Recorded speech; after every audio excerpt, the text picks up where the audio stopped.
আরে আমরা যদি ভারতে চিকিৎসা করতে না যাই ওদের হাসপাতাল বন্ধ হয়ে যাবে।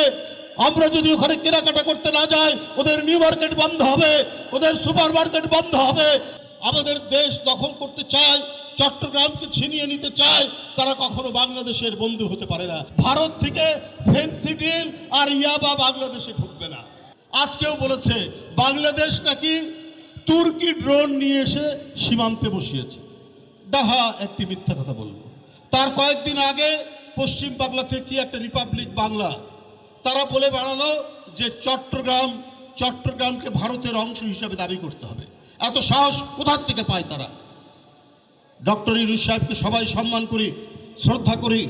তাকে বিএনপি সহ বিভিন্ন রাজনৈতিক দল যারা নিরবচ্ছিন্নভাবে আন্দোলনে ছিল, সংগ্রামে ছিল, যাদের দলের আদর্শিক সন্তানরা আজকে ঝরে গেছে, জনির মতো, আজকে সুমনের মতো, ফরহাদের মতো, তারাও তো সমর্থন দিয়েছে। কেন আপনারা দুর্বলতা প্রকাশ করবেন? আমরা 18 কোটির দেশ। আরে আমরা যদি ভারতে চিকিৎসা করতে না যাই ওদের হাসপাতাল বন্ধ হয়ে যাবে। আমরা যদি ওখানে কেনাকাটা করতে না যাই ওদের নিউ মার্কেট বন্ধ হবে, ওদের সুপার মার্কেট বন্ধ হবে, ওদের দোকানপাট কলকাতা এবং আশেপাশে ব্যবসা বাণিজ্য চলবে না। সুতরাং আজকে আমরা প্রত্যেকেই ভারতের পণ্য বর্জন করব না? আজকে আমার মা বোনেরা বাংলাদেশের টাঙ্গাইলের শাড়ি পরবে, খাদির শাড়ি পরবে। আমার মা বোনেরা বাংলাদেশের তৈরি যে তাঁত, সেই তাঁতের শাড়ি পরবে। ভারতের কোনো শাড়ি কিনবে না,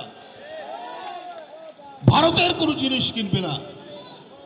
যারা অবিরামভাবে যারা আমাদের বিরুদ্ধে মিথ্যাচার করছে, আমাদের দেশ দখল করতে চায়, চট্টগ্রামকে ছিনিয়ে নিতে চায়, তারা কখনো বাংলাদেশের বন্ধু হতে পারে না।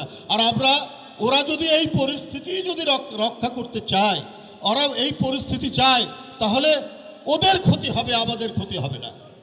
ওরা যদি ভিসা বন্ধ করে দিতে চায় ওদের ক্ষতি হবে, কারণ আমাদের বিলিয়ন ডলার আর পাচার হবে না।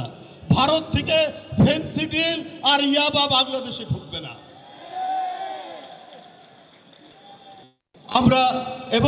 আমরা যে সমস্ত কৃষি পণ্য আমদানি করি, রসুন, আদা, পেঁয়াজ, আমরা যদি আমদানি না করি, আমাদের দেশের কৃষকরা, আমাদের দেশের মানুষরা তারা নিজেরা উৎপাদন বৃদ্ধি করবে, আদা বৃদ্ধি করবে, রসুনের চাষ করবে, কাঁচামরিচের চাষ করবে। আমরা ওদের মুখাপেক্ষী হবে না। দেশ স্বয়ংসম্পূর্ণ হওয়ার উদ্যোগ গ্রহণ করবে দেশের মানুষ। সুতরাং আমাদের কোনো ক্ষতি হবে না, ক্ষতি হবে ওদের। বন্ধুরা আমার, মাগরিব অত্যাসন্ন, আমি বক্তব্য আর দীর্ঘায়িত করব না। আমি শুধু এটুকুই বলতে চাই, আজকে 4 মাস পার হয়ে গেল।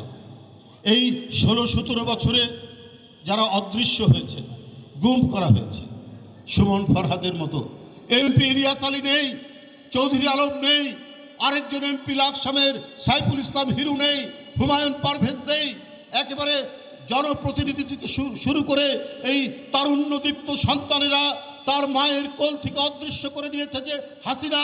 সেই হাসিনাকে যারা ফিরিয়ে আনতে চায়, সেই হাসিনার জন্য যারা মায়া কান্না কাঁদে, তারা বাংলাদেশের বন্ধু হতে পারে না, বাংলাদেশের জনগণের বন্ধু হতে পারে না, তারা এই দেশের কোনো মঙ্গল কামনা করতে পারে না। তাই আমরা দৃঢ়তার সাথে ঐক্যবদ্ধ থাকতে হবে। এই দেশ যারা তাবেদার রাখতে চায়, সেই তাবেদারের শক্তি যেন আর না আসে। আমরা তো অনেক রক্ত দিয়ে আমাদের স্বাধীনতা কিনেছি। 30 লক্ষ মানুষ যেখানে জীবন দিয়েছে, 2 লক্ষ মা বোন যেখানে নির্যাতিত হয়েছে, এত কঠিন দামে আমরা যদি স্বাধীনতা অর্জন করতে পারি, আরো কঠিন দামে আমরা আমাদের স্বাধীনতা রক্ষা করব। এই আগ্রাসী মনোভাব থেকে আমাদের দেশের মানুষই যথেষ্ট।